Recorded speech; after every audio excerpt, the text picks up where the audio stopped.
안녕하세요. 김진태라고 합니다. 안녕하세요. 네.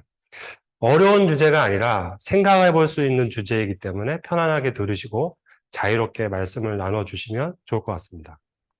네. 자, 앞으로 제가 3번에 걸쳐서 습관 시리즈를 할 겁니다. 첫 번째 습관은 개인 개발자의 습관이고요. 두 번째 습관은 관리자의 습관이고, 세 번째는 조직의 습관. 이 3가지 습관을 말씀드리고, 여기서 말하는 이 습관들은 제가 여기 스펙트라에 와서 심어주게끔 하고 싶은 습관들이라고 보셔도 무방합니다. 네.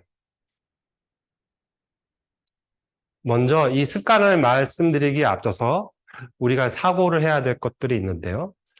우리가 어떤 제품을 만들면 그 제품은 만들어지는 공장이 존재합니다. 그것이 아주 정교하게 인더스트리 4.0처럼 스마트 팩토리 수준으로 그 공장이 정교하게 설계되어 있을 수도 있고요. 아니면 가내 수공업처럼 그냥 집에서 한두 명이 엄마, 아빠, 나 이렇게 두세 명이 그냥 가내 수공업처럼 아무 프로세스도 없고 그냥 하는 거 있잖아요. 집에서 뭐 떡볶이를 만들어서 판다든지 뭐 이런 것들.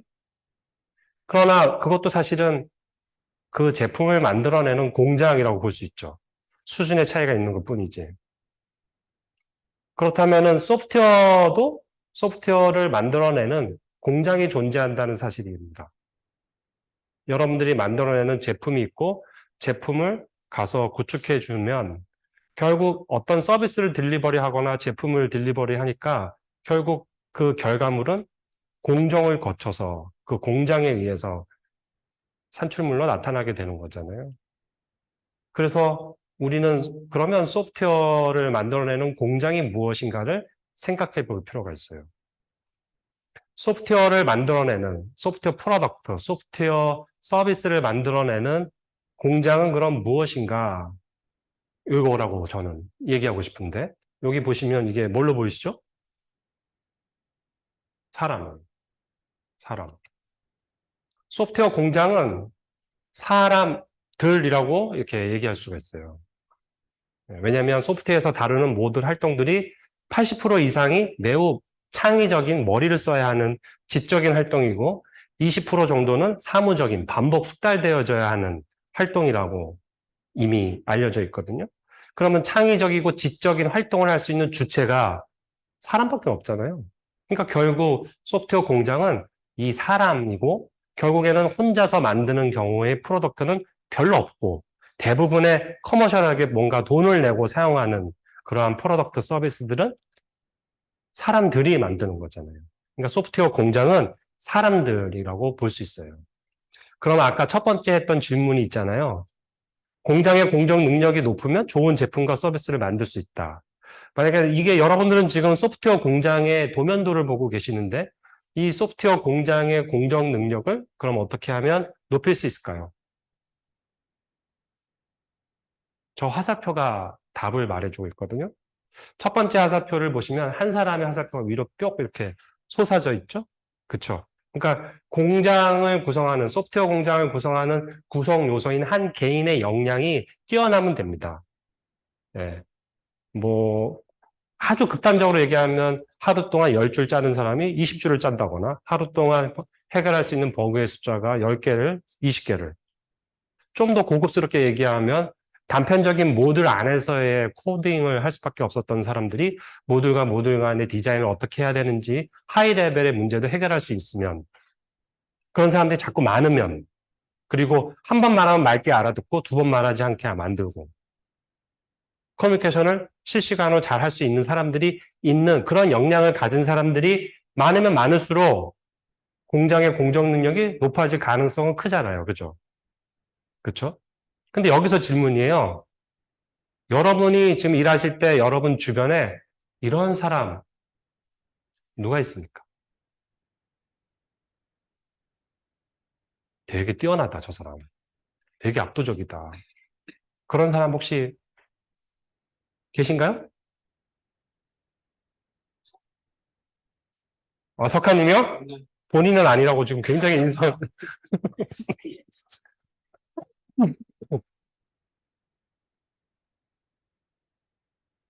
되게 아이러니한 거는 어느 회사마다 이러한 사람이 있는가라고 이제 물어보면요. 한 명 얘기를 하고 거의 대답을 하지 않습니다. 왜냐하면 굉장히 압도적으로 뛰어난 저런 사람이 나의 동료일 가능성은 거의 없어요. 왜냐하면 그들은 대부분 창업을 합니다. 내 옆에 있지 않아요.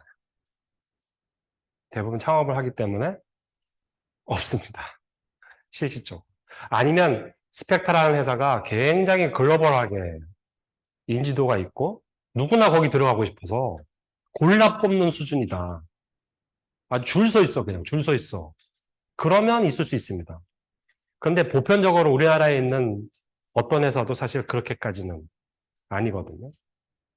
그러니까 사실은 이거는 사실 기대하기가 좀 어렵죠. 그럼 두 번째, 소프트웨어 공장의 공정 능력을 높일 수 있는 방법은 요거, 요건 뭐겠어요? 화살표가 다르죠? 이건 쌍방이죠. 그러니까 소프트웨어 공장의 공정 능력을 높이는 두 번째 방법은 공장의 구성 요소인 여러분들이 협업을 잘하게 만드는 거예요. 아까도 잠깐 말했잖아요. 똑같은 짓을 또 하게 만드는 게 아니라 한 번 하면 딱 끝나게끔 하는 어떤 회의 체계, 커뮤니케이션 수단, 방법, 이런 것들. 그렇죠. 그리고 이 영역은 반복 숙달에 의해서 향상되어질 수가 있습니다. 이 영역은 반복 숙달이 잘 안 됩니다. 예를 한번 들어보면요. 여러분들이 개인의 역량이 향상된다고 하면, 오, 저 사람 개발 역량이 되게 높아졌다. 그리고 소프트웨어는 창의적이고 인지적인 활동이라고 그랬으니까 창의력과 인지적인 활동이 높아지면 되는 거 아닙니까? 어떻게 하면 그게 높아질 수 있어요? 답을 아세요? 어떻게 하면 여러분의 그 사고가 추상화 수준을 높게 가져가서 문제를 나누고 그 문제들을 잘 나눠서 정복하는 그러한 연습들을 하실 수가 있나요? 쉽지 않아요. 그리고 이런 연습은 지금 여기 대부분 20살이 넘었잖아요. 20살이 넘으면 불가능해요, 잘. 그러니까 여러분의 이번 생은 끝났어요. 이 영역이 높아지기는 되게 어렵습니다. 이거는 언제 높아지냐면 실질적으로 제가 경험을 해봤는데 아이가 태어나서 부모하고 인터랙션하고 학교에서 친구들하고 인터랙션하는 그 시기 있잖아요. 정확하게 나이대로 얘기를 하자면 1살부터 9살 그 사이예요. 그 사이에 주 양육자하고 그 아이하고 어떻게 인터랙션을 했는가가 너무 중요해요. 그러니까 쉽게 귀담아 들으시는군요. 쉽게 얘기하면 말을 많이 걸어야 되거든요, 아이한테. 질문을 많이 던져줘야 돼요. 그리고 걔가 계속 질문하게 만들어야 돼요. 뭐 책을 읽으면 그런 게 발달되지 않나요? 물론 책을 읽으면 발달이 되지만 책을 읽는 거를 자기 언어로 자꾸 표현해보게 시켜야 되거든요. 저는 아이들이 3명이 있어요. 키울 때, 지금은 이제 안 하는데 이 아이들이 초등학교 고학년 되기 전까지는 저랑 주마다 위클리로 토요일 때 1대1 미팅을 했어요. 좀 저랑 여러분들이 했죠? 하는 분, 저랑 여러분들이 하듯이 그렇게 합니다. 물론 뭐 의자에 앉아가지고 이렇게 아주 포멀하게 하는 건 아니고요. 뭐 침대에 앉거나 어린 애들이니까 그냥 무릎하게 앉거나 뭐 이렇게 앉아서 얘기를 합니다. 얘기는 되게 단순해요. 주제는. 이번 주에 무슨 책을 읽었냐? 재밌었던 건 뭐니? 아마 이런 질문 여러분 받으셨죠? 여러분들이 회사에서 도전적인 과제 뭘 했습니까? 이런 질문 받은 분 있죠? 그런 거 했듯이 우리 아이들한테도 되게 재밌었던 건 뭐야? 이렇게 물어보요. 그러면 6살, 7살짜리가 그거를 아주 유창하게 잘 논리적으로 저한테 설명하지 못하거든요. 막, 그냥 막 얘기합니다. 그 기회를 잘 잡아서, 자, 그럼 그거를 3문장으로 줄여보자. 시키죠. 그러면 6살, 7살짜리 아이는 어떻게 되겠어요? 되게 힘들어해요. 왜냐면 자기의 지적 사고가 그거를 감당하지 못하기 때문에 머리에 쥐날 정도로 되게 힘들어하고 고통스러워합니다. 그때 아빠는 그냥 웃고만 있으면 됩니다. 할 때까지 기다려줘요. 그리고 맞건 틀리건 걔가 세 문장으로 자기가 하는 말을 표현하는 연습을 계속 몇 달을 혹은 몇 년을 이렇게 하게 하는 거예요. 그럼 그게 익숙해지고 반복되면 그 친구의 인지사고 체계는 어떤 문제를 세 문장으로 요약하는데 아주 익숙해져 있어요. 그렇지 않겠습니까? 자, 그런 식의 이 자극을 받은 아이들은 어떤 문제를 요약하고 그 문제를 나눠서 어떻게 해결해야 되는지를 순간적으로 머리 안에서 풀어내는 능력을 가지게 됩니다. 여러분들이 그렇게 성장을 하셨다면 이게 되게 뛰어날 거예요. 근데 그런 게 없다. 형성되기 쉽지 않습니다. 그래서 이번 생은 되게 어렵죠. 하지만 방법은 하나 있습니다. 아까 그 힌트예요. 우리 아이한테 세 문장으로 줄여보라라고 했을 때 아이가 굉장히 고통스러워한다고 그랬잖아요. 그러니까 여러분 자녀도 그렇게 키우고 싶다면 그런 고통을 줘야 되고요. 여러분도 그렇게 되고 싶으면 그런 고통을 내가 받아들여야 돼요. 그럼 언제 그런 고통을 느끼나? 여러분들이 어려운 책을 읽을 때입니다.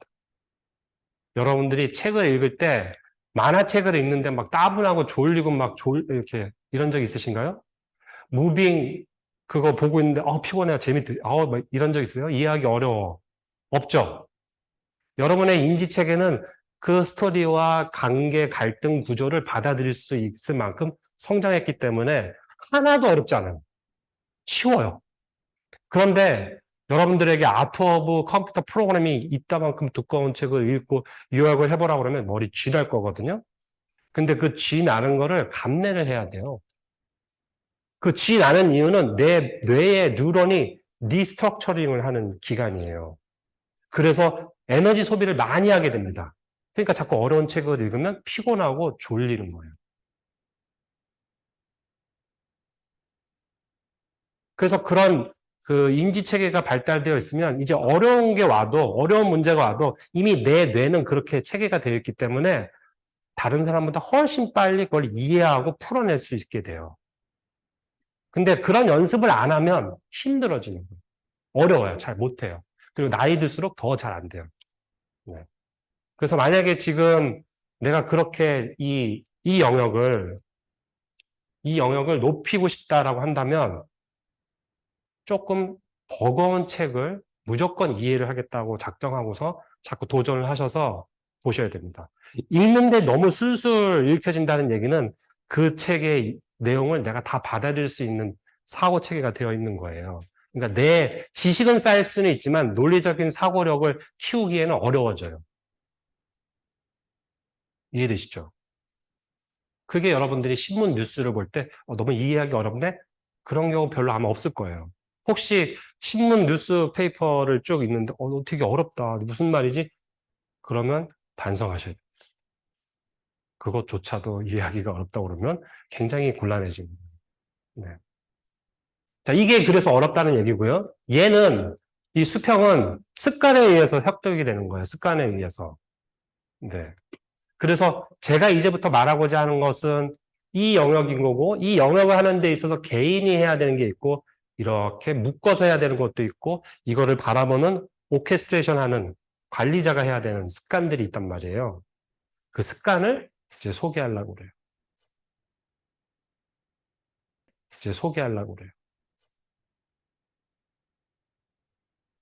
놀랍지 않습니까?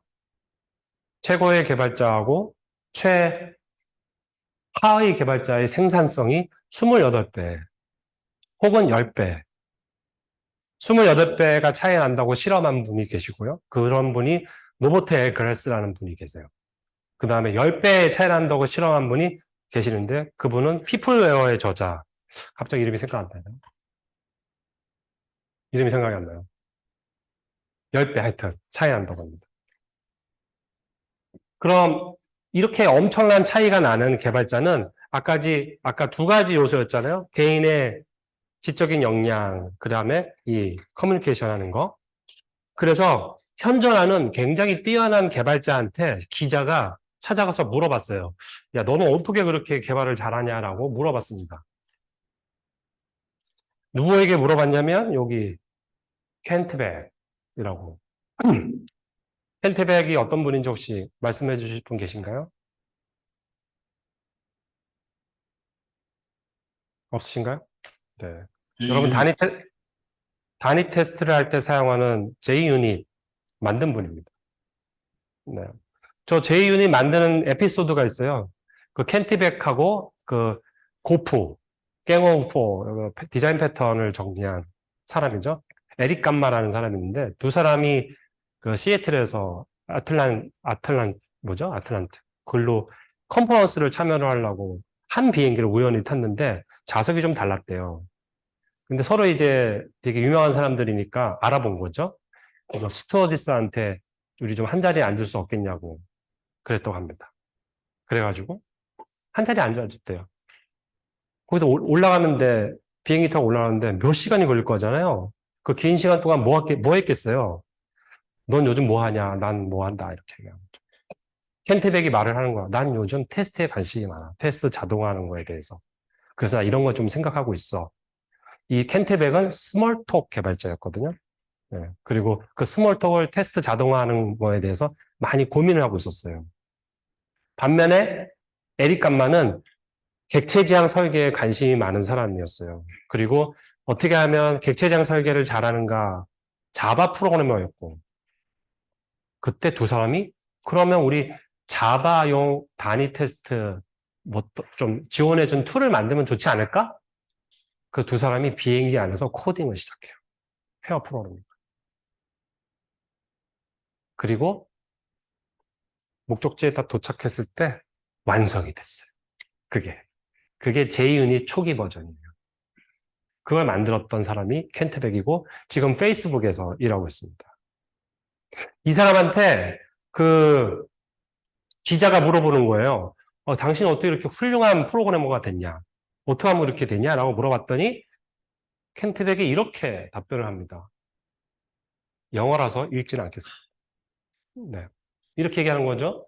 나는 훌륭한 프로그래머는 아닌 것 같은데 나는 그냥 좋은 습관이 있는 거야. 켄트백이 이런 얘기하는 거예요. 그러면서 훌륭하다, 훌륭하지 않다, 좋은 개발자다, 아니다의 진짜 차이가 나는 건 아까 제가 말씀드린 건 아주 압도적인 차이가 나는 사람들은 그 지적인 영역에서 차이가 나는 거고요. 그렇지 않으면 지금은 실제는 그렇지 않다고 그랬잖아요. 그런 사람들 대부분 창업을 한다고 그랬잖아요. 그러니까 실제는 어떤 습관을 그 개인이 가지고 있느냐가 결정적 영향을 준다라는 겁니다. 어떤 습관이 있는가.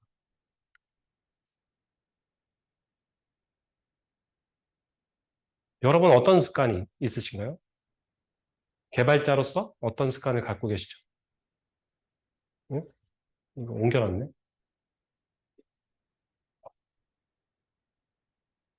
이 개발자의 습관에 대해서 실용주의 프로그래머 1998년도쯤에 나온 책인데요. 지금 나온 지 20년이 훨씬 넘었죠. 네, 20년이 훨씬 넘은 이제 거의 고전의 반열에 들어간 책인데 아마 읽어보신 분도 있고 아마 여기 아마 비치되어 있을 거예요. 그 프로그래머, 이 실용주의 프로그래머에서는 어떤 거를 개발자가 가져야 할 습관인가를 설명을 하고 있습니다. 6가지로 설명해요. 하나씩 한번 읽어볼까요? 시작. 혹시 읽으셨지 않나요? 여기 읽은 분 꽤 되지 않나요? 첫 번째, 고양이가 내 소스 코드를 삼켰어요인데요. 고양이가 내 소스 코드를 먹을 수 있습니까? 말도 안 되는 얘기죠. 네, 말이 안 됩니다. 얘는 이런 얘기예요. 김진태 씨 일로 와봐요. 딱 갔더니, 김진태 씨가 만든 코드가 머지가 안 되네? 왜 안 되지? 어저께 내가 다 해가지고 이렇게 했는데 왜 안 될까요? 막 이렇게 얘기하는 거예요. 그랬더니, 가서 딱 봤더니, 환경 설정 뭘 빠뜨렸습니다. 해야 되는데, 안 한 겁니다. 그래서 머지가 안 됐어요. 그래서 그 매니저한테 가가지고, 아유, 고양이가 내 코드를 삼켜버렸나 봐요. 내가 만들었던 거를 고양이가 삼켜 먹어서 이게 머지가 안 된 것 같다라고 말도 안 되는 얘기를 하는 겁니다. 좋은 습관을 가진 개발자 첫 번째 덕목인데요. 책임감입니다. 그러니까 자기가 맡은 일에 대한 책임감, 변명하지 않고 대안을 제시하는 것. 이게 켄트백이 말했던 훌륭한 프로그래머가 첫 번째 공통적으로 가지고 있는 습관이 책임감이라는 겁니다. 우리가 얼핏 보면은 되게 꼼꼼한 성격이라든지 학습 능력이라든지 이런 걸로 예상이 되지만 실제로 첫 번째는 책임감이에요. 그러면 여러분들이 스스로 이렇게 돌이켜 보시면 되겠죠. 내가 얼만큼의 책임감이 있는가? 내가 맡은 일을 준수하려고 얼만큼 노력하는가? 두 번째, 소프트웨어 엔트로피 얘기가 나옵니다. 엔트로피의 법칙, 물리학에서 나오는 법칙 얘기인데 아시는가요? 맞습니다. 이 세상에서는 가만히 놔두면 어떻게 된다? 무질서도가 높아진다. 높아진다. 그게 소프트웨어 엔트로피에도 적용이 된다. 소프트웨어 프로젝트도 그렇고 소프트웨어에 관련된 것도 가만히 그냥 놔둬버리면 어떻게 된다? 복잡해진다라는 거예요. 여러분들 혹시 자녀를 키우시는 분들 계시면 자녀를 망치는 가장 좋은 방법은 뭔지 아세요? 그냥 가만히 놔두면 됩니다. 아무것도 안 하고. 어떤 코멘트도 주지 않고, 어떤 뭐 질책도 하지 않고, 어떤 조언도 하지 않고, 그냥 얘가 하고 싶은 대로 그냥 가만히 놔두면 걔는 그냥 망해요. 뭔가 자꾸 개입을 하고, 그 개입할 때 이제 잘 하긴 해야 됐지만, 뭔가 얘기를 해주고, 자꾸 그래야 엔트로피가 높아지지 않는데, 그걸 놔둬버리면 망하는 거예요. 이 소프트웨어 엔트로피에서 말하는 개발자의 습관은 일이 더 커지기 전에 그 문제를 해결하라는 뜻이에요. 일이 더 복잡해지기 전에 그 문제를 해결하라는 겁니다. 그래서 보통 많은 회사들이 데일리 빌드라는 거를 하고 있잖아요. 매일 빌드를 합니다. 매일 빌드를 하고 매일 그것이 테스트가 되어지고 그리고 그것을 매일 배포되어지고 일주일을 말하는 게 아니고 한 달을 말하는 게 아니라 매일 말하는 거예요. 매일. 그래서 매일 프로젝트 소프트웨어의 현상을 보고 우리가 제대로 가고 있는지를 교정하라는 얘기거든요. 굉장히 조직이 기민하게, 속도가 빠르다는 게 아니라 기민하게, 그러니까 스마트하고 빠른 속도로 일을 잘하는 회사들은 공통적인 특징이 이 라이프 사이클이 되게 짧단 말이에요. 네. 그 짧은 라이프 사이클 안에 해결해야 할 문제를 빨리 해결해야 되는 거예요. 이게 두 번째예요. 문제가 더 커지기 전에 그 문제를 해결하는가, 그게 습관으로 되어 있는가라고 얘기합니다. 혹시 여러분들 어저께 하다가 내일 와서 하지 이러지 말란 얘기예요. 이 두 번째 습관에서 말하는 건.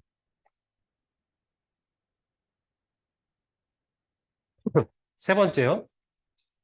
돌멩이 스프 개구리 삶기라고 되어 있는데 돌멩이 스프 개구리 삶기. 개구리 삶기 돌멩이 스프 뭐 같은 얘기인데요. 돌멩이 스프는 2차 세계대전 때 프랑스군이 독일군하고 싸우다가 밀려나갔어요.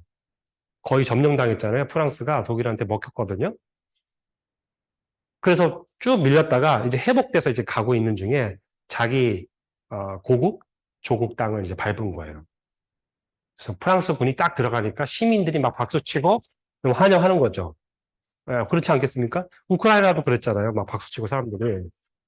그런데 전쟁 중이었기 때문에 물류나 이런 게 다 꽝이잖아요. 그러니까 먹을 게 없어요. 먹을 게 없으니까 어떤 일이 생겨요? 짱 박아두는 거죠. 자기 집에. 근데 짱 박아둘 때 다양한 요리를 할 수 있는 재료를 짱 박아두면 다행인데 보통 그렇지 않잖아요. 만약에 여러분들한테 내일 당장 모든 물품이 공급이 끊기니까 빨리 준비하세요. 그러면 이마트, 롯데마트 이런 데 가가지고 막 닥치는 대로 가져올 거 아니에요. 아, 부대찌개를 먹어야지? 그럼 두부 한 모에 파에 햄을 내가 가져와. 이러지 않잖아요. 그냥 닥치는 대로 가져오는 거거든. 그러니까 마찬가지죠. 이 프랑스군이 쭉 밀렸다가 다시 자기 프랑스 고국에 딱 들어갔을 때 집집마다 다 짱 박아두고 안 열죠. 왜냐면 자기도 먹고 살아야 되니까. 그때 프랑스군이 뭘 하냐면 군사들을 시켜가지고 큰 솥을 가마솥 같은 거를 가져오게 시키고요. 그걸 막 열심히 닦습니다. 열심히 닦아요. 그리고 몇몇 병사들이 가서 짱돌 같은 것들을 가져와요. 이렇게 한 무대기로 갖고 옵니다. 그 열심히 또 그걸 닦아요. 그 물을 가마솥에다 물을 넣고 물을 끓여요. 거기에 돌멩이를 하나씩 넣어요. 막 하나씩 넣을 때마다 사람들이 막 환호하게 만들어요. 지시를 그렇게 해요. 기괴하지 않습니까? 그거를 주민들이 보고 되게 뭐 하는 건가 이렇게 싶은 거예요. 그걸 보던 궁금하던 어떤 주민이 나와서 당신들 뭐 하는 거예요? 이렇게 물어봐요. 그랬더니 우리가 전쟁 중에 잠깐 후퇴했을 때 아주 기막힌 메뉴를 발견했다. 그게 돌멩이 스프다. 그 돌멩이 스프를 끓이고 있는 거다라고 합니다. 그러니까 그런가 보다 하지 않겠어요? 그 주민들은 이게 지켜보는 거예요. 물이 팔팔팔 끓고 돌멩이가 계속 들어가고 사람들 박수 치고 막 그런 거예요. 그러다가 저거 언제 먹어요? 그랬더니 이거 돌멩이 스프에 이게 들어가야 되는데 이게 없어요. 그러는 거예요. 뭐가 없냐고 그랬더니 양파가 있어야 된다고 그랬더니 양파를 짱 박아둔 시민이 나타납니다. 그래서 우리 집에 양파는 많이 있다. 양파는 많이 있다. 그래서 양파를 가지고 나와요. 양파를 그 안에 넣습니다.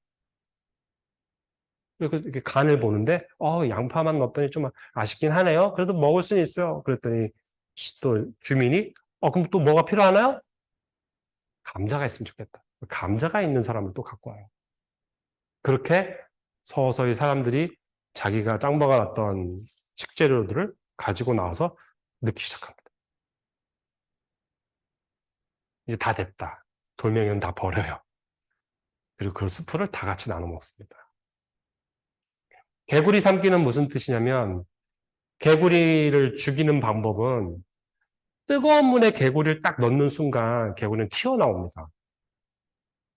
혹시 안 해보셨나요? 저 어릴 때 개구리 그렇게 많이 해봤는데 팔팔 끓는 물에 집어넣으면 팔딱 튀어나와서 못 죽여요. 개구리를 죽이는 방법은 개구리 그 실온 있잖아요. 한 20도에서 25도 정도 사이 좀 더 되나? 네, 그런 온도에서 넣어요. 그럼 개구리는 도망가지 않습니다. 그 안에 가만히 있어요. 그래서 온도를 서서히 높여요. 서서히. 언제까지? 죽을 때까지.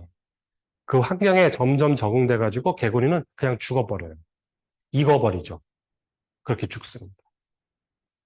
돌멩이 스프하고 개구리 삶기에서 말하는 개발자의 습관은 변화의 주체가 되라는 거예요. 변화의 주체. 돌멩이 스프, 아까 그 지휘관이 돌멩이로 무슨 스프를 끓이겠어요, 사실은. 근데 그걸로 짱 박아둔 음식 재료들을 나오게 만든 거예요. 그게 없었더라면 사람들은 다 영양 결핍이 생겼겠죠. 그렇게 변화를 일으킨 거고요. 이 개구리 삶기는 환경이 서서히 바뀌고 있는데 너무 서서히 바뀌니까 자기가 인지를 못하는 거예요. 어느 순간 이렇게 달라져 있다는 사실을 몰라요. 그럼 어떻게 됩니까? 도태되는 거죠. 죽는 거예요. 세 번째 개발자한테 주는 도전은 변화의 주체가 되라는 거예요. 그래서 제가 1대1 미팅 때 드리는 질문이 그냥 하는 게 아니에요. 도전적인 과제를 해본 적이 있어요? 실패를 했냐, 성공을 했냐 물어본 게 아니라 해본 적이 있냐고 물어보는 거거든요. 안타깝게도 별로 없어요. 다들. 그냥 시키는 거 하고 있다고 얘기합니다. 그러면 안 된다. 네. 그리고 그런 거를 하는 거를 지향하는 문화로 바뀌어야 된다. 네 번째인데요. 적당히 괜찮은 소프트웨어입니다. 이거는 되게 놓칠 수 있습니다. 특히 개발자들은 어떤 신기술이 나왔으면 그걸 접목해 보고 싶거든요. 네. 고라는 언어가 나왔대요. 되게 빠르다고. 우리 고를 바꿉시다. 그렇게 하면 안 되는 거예요. 큰일 나거든요. 네. 적당히 괜찮은 소프트웨어는 뭐냐면 사용자의 눈높이에 맞추란 얘기예요. 사용자의 눈높이. 너무 엔지니어링 기술 스택만 너무 생각을 해서도 안 되는 거고요. 사용자의 눈높이에 맞춰서 진행하라는 거예요. 그러려면 개발자에게 주는 인사이트는 뭐냐면 내 고객이 누군지를 항상 생각해야 됩니다. 그러니까 이게 물어보면 저의 고객은 누굽니다라고 말을 할 수 있어야 돼요. 그게 내부 고객이 됐건 외부 고객이 됐건. 여러분 답변할 수 있어요? 한번 속으로 답변해봐요. 나의 고객은 누군가?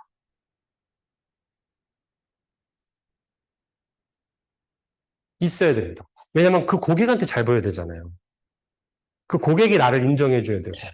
그렇지 않나요? 그렇죠. 그냥 열심히 하면 되지. 그러면 안 돼요. 좋은 습관 네 번째가 개발자는 내 고객이 누군지. 그러니까 고객이 만약에 내 동료 개발자라고 하면 동료 개발자가 내가 만든 모듈을 잘 쓸 수 있게 다큐멘팅도 잘 하겠죠. 그렇지 않아요? 그 고객이 만족해야 되잖아요. 예. 근데 그런 생각이 없으면 전달자 입장에서 할 거라고요, 다. 전달자 입장에서. 그러니까 받는 사람 입장은 되게 불편하죠. 계속. 네, 그게 마인드가 고객을 생각하지 않기 때문이죠.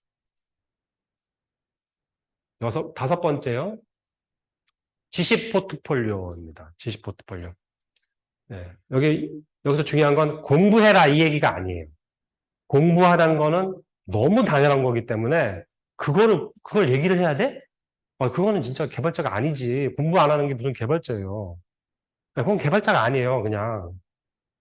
여기서 말하는 거는 지식 포트폴리오예요. 공부를 하긴 하는데 네가 백엔드면 자바 스프링만 드립답하면 안 된단 말이에요. 프론트도 알아야 돼. 어떤 테스트 도구가 있는지도 알아야 돼요. 그래서 지식 포트폴리오잖아요. 주식 투자할 때 포트폴리오 투자를 하라고 그러잖아요. 그죠? 네. 한 바구니 안에 계란을 담지 말라는 게 포트폴리오잖아요. 그러니까 여러분들이 공부를 하실 때, 학습을 하실 때도 T자형으로 하라는 뜻이에요. 정확하게 말하면. 뭔가 우리가 소프트웨어 프로덕트나 서비스를 만들 때 어떤 과정들이 보통 자연스럽게 발생할 수밖에 없게 되죠. 그래서 분석, 설계, 구현, 테스트, 관리, 형상, 이슈, 변화 관리, 프레임워크, 라이브러리, 더 나아가서 입문적인 얘기들, 자기 개발 서적들, 이렇게 다양하게 공부를 하라는 뜻이에요. 그런데 내가 지금 백엔드 개발자면 그거는 이렇게. 그래서 T자형으로 가야 한다는 얘기를 말하는 거예요. 그래서 제가 권유해드리고 싶은 거는 자기 전공 50%, 자기 IT 분야인데 내가 하는 업무하고는 직접적으로 관련 있지 않는 거 30%, 나머지 20%는 인문학 책들. 그런 비율로 학습을 하시는 게 좋습니다.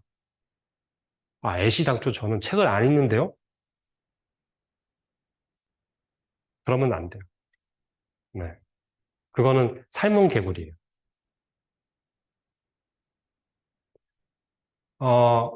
여섯 번째인데요. 소통하라입니다. 소통하라.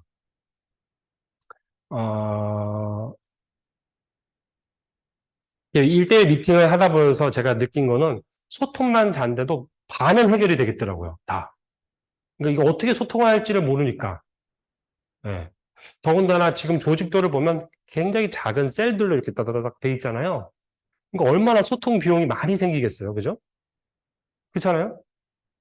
알잖아요. 2분의 n 곱하기 n-1. 제가 계산해 봤거든요. 이게 몇 개가 생길까? 예. 소통을 잘해야 되는데, 여러분, 소통을 잘한다는 건 뭘 말하는 거예요? 잘 통하는 거잖아요. 그죠? 잘 통하는 거는 수신자 입장이에요? 전달자 입장이에요? 네? 여러분들은 지금 저랑 잘 지금 소통이 되고 있나요? 안 되고 있는 거예요. 일방적이잖아요, 지금. 여러분 저한테 리액션이 없잖아요. 몇 명만 있어요, 몇 명만. 이건 소통이 안 되는 거군요. 그냥 제가 일방적으로 브로드캐스팅 하고 있는 거라고요. 뭐 우리가 카푸카입니까, 지금?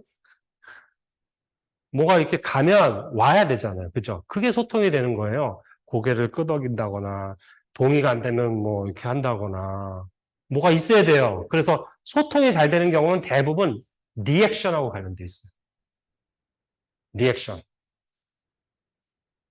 리액션을 잘해야 된다고요. 네 말 알겠다. 혹은 그래 내가 5분 안에 답변 줄게. 요거 나 지금 바쁘니까 10분 뒤에 봅시다. 뭘 자꾸 리액션 해야 된다고. 네가 말한 거 되게 잘했다.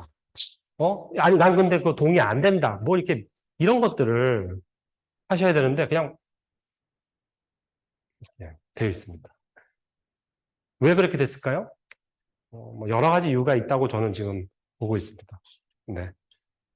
그렇게 해야지 사니까, 일 수도 있고, 한번 고개를 쳐들면 맞으니까, 그럴 수도 있을 거고, 태어나기는 아예 그런 걸 훈련이 안 돼서 있을 수도 있을 거고. 이 얘기는 제가 태주님 예전에 처음 뵀을 때부터 했던 얘기인데요. 소프트웨어를 잘 만드는 회사에 그냥 도드라진 특징이 하나 있어요.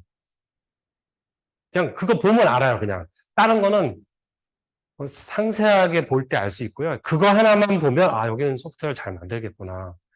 그럴 것 같다. 여기는, 아, 이거 좀 힘들겠는데? 느낌이 딱 오는 게 있습니다. 그게 뭐냐면, 수다스럽다는 거예요, 회사가.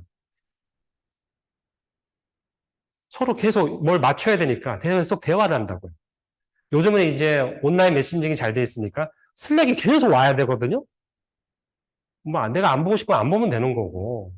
예. 근데 제가 왔을 때 슬랙이 없었기 때문에 쥐죽은 듯이 도서관 같았어요. 뭐 이거 도서관인가?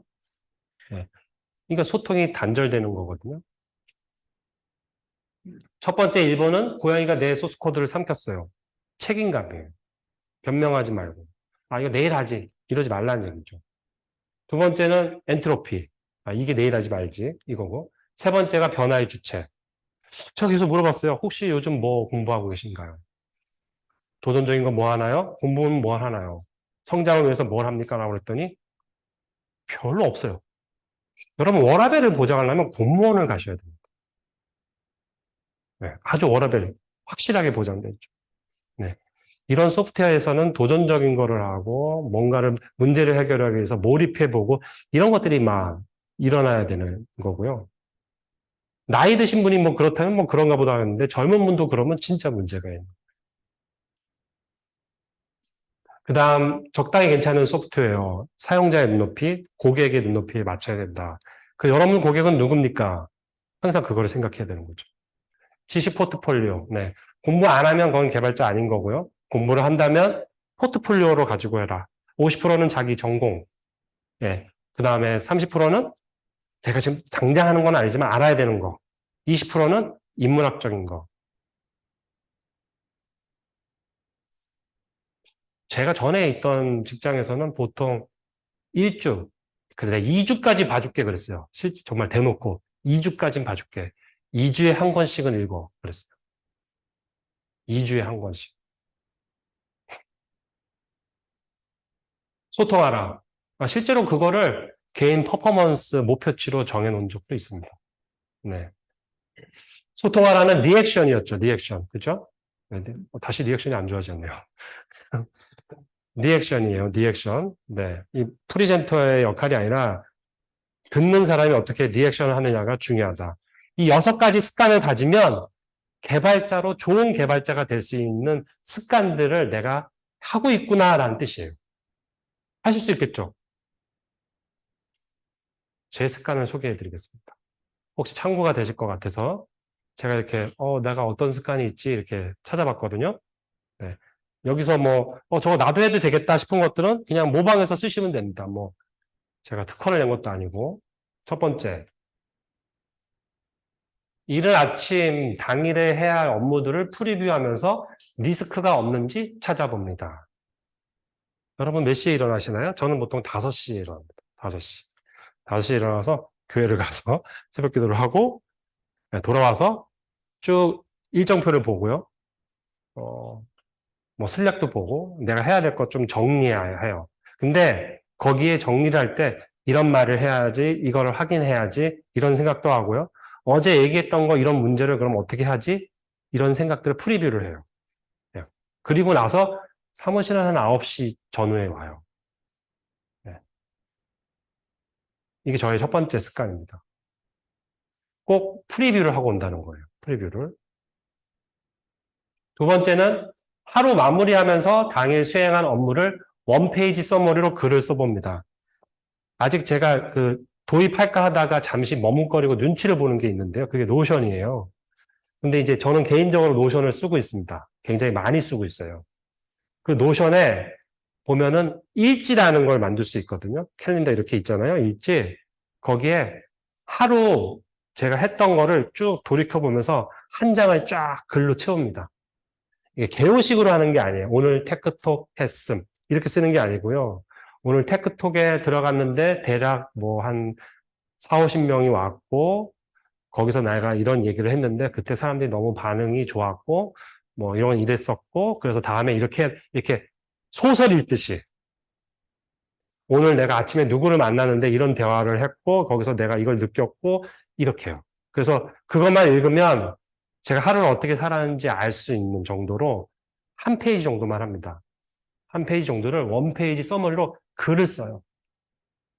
저만 보죠. 뭐 이거 누구 보여주는 게 아니라. 네. 그러면서 정리가 돼요. 일기하고는 조금 달라요. 네, 일기 뭐 반성하고 뭐 이런 것도 있을 수는 있지만 하루를 글로 써면서 정리해 보는 거예요. 이게 저의 두 번째 습관입니다. 세 번째 습관은 설명을 할 때 말만 하지 않고요. 꼭 쓰거나 그리거나 합니다. 아마 저랑 1대1 해보신 분들은 다 아실 거예요. 꼭 일어나서 펜을 잡고 이렇게 쓰면서 설명합니다. 쓰면서. 그게 전달하기가 되게 좋거든요. 말만 하면 잘 전달이 안 돼요. 그래서 가급적 쓰면서. 네 번째 습관은 정량적으로 표현을 하려고 노력합니다. 예. 이건 아마 뭐 나중에 시간이 되면 이런 게 있구나 이렇게 보실 텐데 수치적으로 자꾸 이제 표현을 하려고 노력을 해요. 한 5시 반쯤 되면 집에서 연락이 오거든요. 그러면 집에 언제 와요? 이래요.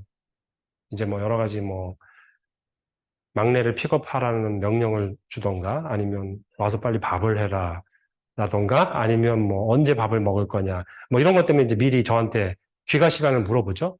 그러면 저는 습관적으로 5시 반쯤에 연락이 오면 진행 상황을 딱 보고 6시 43분? 이라고 답변합니다. 한 번도 6시, 7시, 6시 반 이렇게 말한 적 없어요. 6시 43분, 7시 7분.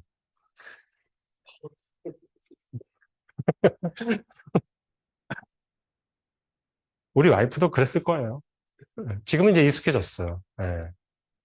근데 놀라운 사실은 이제 뒤에 나오는 습관하고도 관련되는데 거의 맞아요. 틀린 적이 없어요.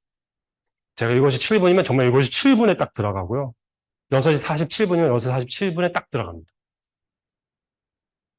정성적으로 표현하려고 하고요. 이거네요, 이거. 지금도 하고 있는 습관이에요. 재밌습니다. 해보시길 권해요. 나갈 때요, 퇴근하실 때 집이 뭐 이렇게 있잖아요. 지하철 타거나 운전하거나 버스 타거나 그러면 돈도 안 들어요. 내가 지금 나가니까 53분 뒤에 도착하겠지? 그러면 5시 57분. 이라고 혼자 생각하는 거예요. 혼자. 5시 57분. 그리고 가요. 딱 보면 5시 57분. 처음은 그러지 않았어요. 6시 넘어가고 뭐 5시 40분 뭐 이렇게 됐는데 계속 반복하니까 추정을 잘하게 됩니다. 추정을. 여러분도 그런 연습을 해보세요. 그러면 추정이 돼요.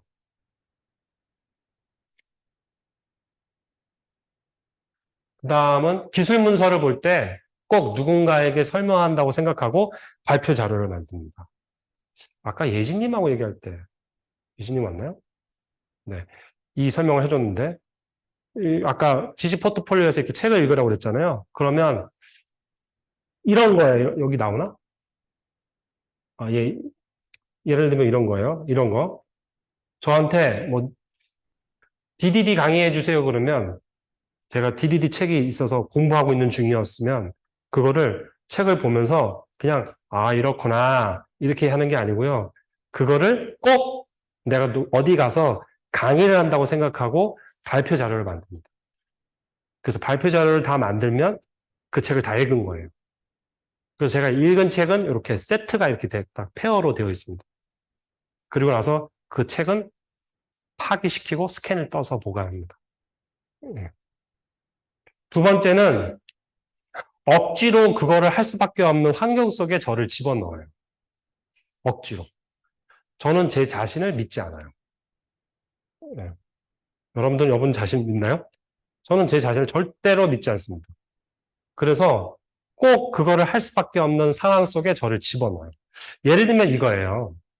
저한테 저희 회사 CTO로 와주셨는데 테크톡 좀 해주시죠 라고 요청한 사람은 아무도 없었어요. 내가 하겠다고 그랬어요. 내가 혼자 하겠다고 그랬어요. 주제도 우리한테는 개발자의 습관이 필요합니다. 이게 익숙해져야 돼요. 이걸 좀 주제로 해주시오. 말한 사람 아무도 없어요. 내가 그냥 하겠다고 그런 거예요. 습관에 대해서 습관 시리즈 하겠다고. 습관? 뭐 어떤 습관이 있을까? 개발자 습관, 관리자 습관, 조직의 습관. 이 정도로 습관을 정리해서 공유해야겠다. 그런데 이 세상에 개발자 습관, 관리자 습관, 조직의 습관 시리즈로 책을 냈거나 발표했거나 했던 사람은 없어요, 또. 내가 최초예요. 세계 최초, 지금. 그러니 내가 참고할 게 뭐가 있겠어요? 없잖아요. 하기 싫잖아. 나도 집에 가서 쉬고 싶지. 어저께 쉬어보니까 제가 10명을 1대1로 만났더라고요. 10명을? 평균 한 8명에서 10명이거든요. 그러니까 맥이 빠져요, 집에 가면. 근데 이걸 해야 돼요.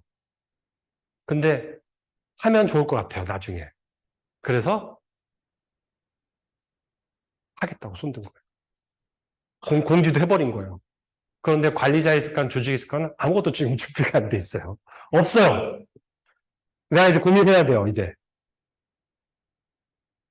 안 할 수 없잖아요. 한다고 말을 해놓고 안 할 수 없잖아요. 그렇게 환경에 집어넣는 거예요. 여러분들이 뭐를 스터디를 하시면 꼭 저한테 저희 합니다라고 알려주세요. 저한테 알려주는 것만으로도 여러분들은 멈출 수가 없을 거예요. 지금 볼 때마다 물어볼 거니까 어떻게 되냐고. 예. 그렇게 하셔야 돼요. 그래야지 그게 지속이 되거든요. 아니면 캘린더에 여러분들이 안 하면 안 되는 것들을 계속 박아 놓으세요. 계속. 그러면 알람이 울립니다. 그러면 사람이니까 그걸 무시하고 넘어갈 수도 있어요. 근데 그거를 한 3번 정도는 할 수 있어도 4번째는 찔리기 시작해요. 내 자신이. 그리고 내 자신이 형편없게 느껴져요. 이것도 지금 못 지키고 있냐고. 그러면 어떻게 돼요? 5번, 6번째는 움직이게 돼요. 사람이. 하게 된다고요. 근데 그게 없으면 그냥 잊어버려요. 잊어버리니까 안 되는 겁니다. 요지는 여러분 자신을 환경 속에 넣어야 됩니다. 그걸 시스템에 의해서 움직인다고 하거든요. 이제 나중에 이제 조직의 습관에서도 이 얘기를 할 건데, 여러분이 원하건 원치 않건 그렇게 움직일 수밖에 없는 환경을 만들어야 돼요. 이건 아마 많이들 하고 있을 텐데, 해야 할 일, 꼭 해야 할 일, 즉시 스마트폰에 바로 입력합니다. 바로. 아까 승열님이 계신가요? 승열님. 네. 승열님하고 할 얘기를 못했어요. 딴 얘기 하냐고. 금방 시간이 갔어요. 내가 왜 그랬는지 모르겠어요. 근데, 그래서, 곧 봅시다 하고 자리를 일어나서 문을 열 때 제가 캘린더를 잡았거든요. 바로. 그쵸, 갔죠. 네. 네, 그런 습관. 예. 제 캘린더 빡빡하게 해야 할 일들을 채웁니다. 그 어떨 때는 헉 할 때가 있어요. 꽉 새벽 5시부터 12시까지. 심지어는 제 아내랑 좀 이렇게 서먹서먹해지고 관계가 안 좋아질 때 이러면 안 되겠다 싶어가지고 11시부터 12시까지 매일 반복하는 일정으로. 그래서 알람이 와요. 10시 50분 되면. 네. 지금도 제 캘린더에 보시면 NA02. 제 아내가 이나영이거든요. 이름이. 나영이. 네.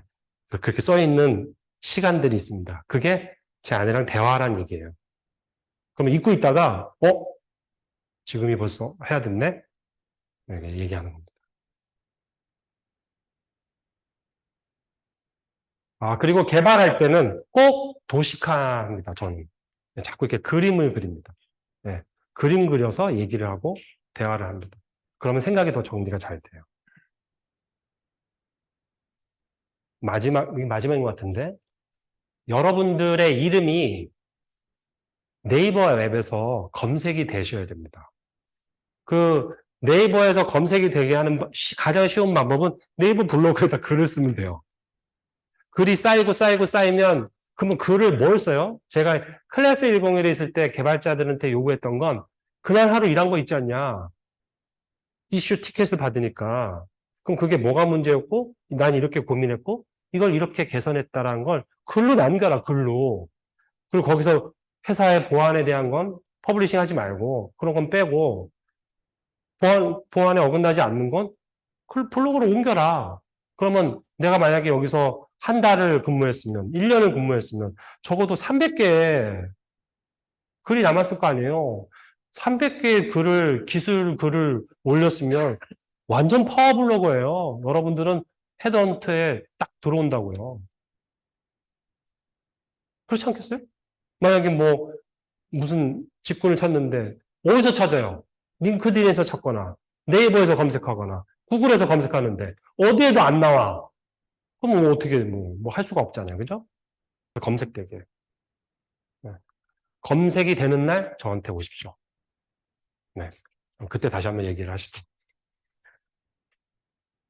자, 5분의 시간을 드릴 테니까 뭐가 됐든지 나만이 갖고 있는 아주 독특한 좋은 습관을 공유하겠습니다. 설명해주고. 시작. 그런데 유독 개발자이기 때문에 개발자 스페시픽한 어떤 개발자든지 가져야 될 습관이 있다고 이제 생각이 됐는데 개발자의 뭐가 됐든지 여러 결과물이 있을 텐데 개발자의 최종 결과물은 결국 동작하는 소프트웨어겠죠. 그렇지 않습니까? 뭐가 됐든지 간에. 소프트웨어를 상류 활동과 하류 활동으로 사람들이 이제 구별해서 얘기를 하거든요. 나중에 기회가 되면 자세하게 얘기할 시간이 있을 텐데요. 상류 활동은 개념, 문제 정의, 솔루션 찾기 이런 것들이고요. 하류 활동은 구체적인 코드가 나오는 시점이에요. 그래서 상류 활동과 하류 활동을 구별하는 명백한 차이는 상류 때는 데모를 볼 수가 없고요. 하류 때는 데모를 볼 수 있습니다. 그러니까 데모를 볼 수 있다는 것에서의 관리적인 측면과 데모를 볼 수 없을 때의 관리적인 측면은 달라야겠죠. 그렇지 않겠습니까? 데모를 볼 수 있다면 제일 좋은 관리의 방법은 매일 데모를 보는 거죠. 그것만큼 좋은 관리 방법이 어디 있어요? 매일 데모를 보는 건 매일. 그것만큼 좋은 방법이 없어요. 하지만 데모를 못 볼 때는, 상류 때는 뭐 어떻게 합니까? 그죠? 그때는 다른 방법을 써야 돼요. 이렇게 확연하게 구별되는 게 코드가 나와서 동작하는 걸 볼 수 있냐, 없냐거든요. 그러니까 결국 개발자들은 정점이 어디냐면 동작하는 코드를 만들어내는 거예요. 결과물이. 근데 동작하는 코드를 만드는 거니까 저는 네 가지가 있다고 생각하거든요. 그 코드를 잘 동작하면서 읽기 쉽게 만들어야 되는 거. 그리고 그 코드가 잘 동작하고 있다는 걸 증명해야 되잖아요. 내가 만들었으니까요. 그거를 테스트할 수 있어야 되죠. 그리고 내가 그렇게 했다 하더라도 내 로직에 오류가 있을 수 있으니까 다른 사람이 다시 봐줘야 되잖아요. 그걸 리뷰라고 그러잖아요. 이게 또 너무 당연히 이루어지는 거죠. 여러분들이 중요한 소개팅을 나가는데 옷맵시 만지는데 거울도 안 쳐다보고 나가는 사람은 없을걸요? 거울을 보면서 리뷰하는 거 아닙니까? 하물며 자기 코드도 리뷰를 안 된다는 건 말도 안 되는 거예요. 옷맵시를 만질 때 내가 열심히 양복에 넥타이를 맸다 하더라도 잘못할 수 있잖아. 내가 아무리 익숙해도 삐뚤어질 수도 있고. 그러니까 거울을 보면서 옷맵시를 바로 잡잖아요. 리뷰가 그런 거거든요. 마지막으로 이 옷이 나한테 안 어울린다. 그러면 다른 옷으로 바꿔 입어야죠. 리팩토링 해야 되고요. 그러니까 이 네 개는 너무나 기초적인 거예요. 너무너무 기초적인 거예요. 어느 회사든지 어느 소프트웨어 회사든지 이거는 그냥 기본. 마치 우리가 대한민국에 사는데 의사소통을 해야 되는데 어버버버 하면 그 사람하고 일을 할 수 있습니까? 못하는 거잖아요. 한국말 알아들어야 되잖아요. 너무 다양한 거죠. 그걸 우리가 별도로 요구하지 않잖아요. 그죠? 안 그래요? 한국어 시험 테스트 봐서 몇 점 이상이 스펙트라 입사하나요? 너무 당연한 거거든요. 이것도 그렇다. 너무 당연한 거예요, 이거는. 이게 돼야, 이거는 어떻게 보면 축구에서 입장에서 보면 혼자 드리블 하는 거고, 제치는 거고, 슛하는 거거든요. 뛰는 거고. 근데 슛도 못해, 드리블도 못해, 제치지도 못해. 근데 무슨 442를 만들고 433을 만들어요? 아무 소용 없는 거거든요. 그렇지 않습니까? 겁먹들지 말자. 제대로 된 코드 만들고 검증하고 그거를 리뷰하는 훈련이 우리 안에 배야 됩니다. 그게 아주 기초적인 토석이고요. 그게 된 다음에 구조를 어떻게 잡고 설계를 어떻게 하고 이런 것들이 같이 어울려져야 되는 거예요. 제 경험으로 봤을 때 리팩토링, 단위 테스트, 클린 코드 만들고 코드 리뷰 저게 되지 않으면 아무것도 할 수가 없어요. 진짜로. 아무것도 할 수 없습니다. 개선 자체가 안 돼요. 뭘 해도 안 됩니다. 그래서 이거는 무조건 해야겠다. 예. 나 이거 못하겠다. 그러면 스펙트라에서 일하기 어려운 거죠. 이걸 나 못하겠다. 근데 이거 못하면 어디도 못 갈 것이다. 저는 그렇게 알고 있거든요. 그러니까 꼭 하셔야 됩니다. 그래서 스펙트라 엔지니어링 베스트 프랙티스로 적어놨어요. 정리하고 있는 중입니다. 그래서 요거는 시간의 차이가 있다 뿐이지 반드시 여러분들이 습득하고 할 수 있어야 되는 것이다. 이게 안 되면 곤란해진다, 이제. 예. 회사도 곤란해지고 개인도 곤란해진다. 그래서 저는 이거를 꼭 여러분들이 익숙하게, 속히 익숙하게 되셨으면 좋겠습니다. 우리는 프론트 UI를 하고 있어서 안 되는데요? 그런 거 없어요. 프론트 UI 단위 테스트 할 수 있는 툴들도 많이 나왔고, 우리에겐 챗 GPT가 있습니다.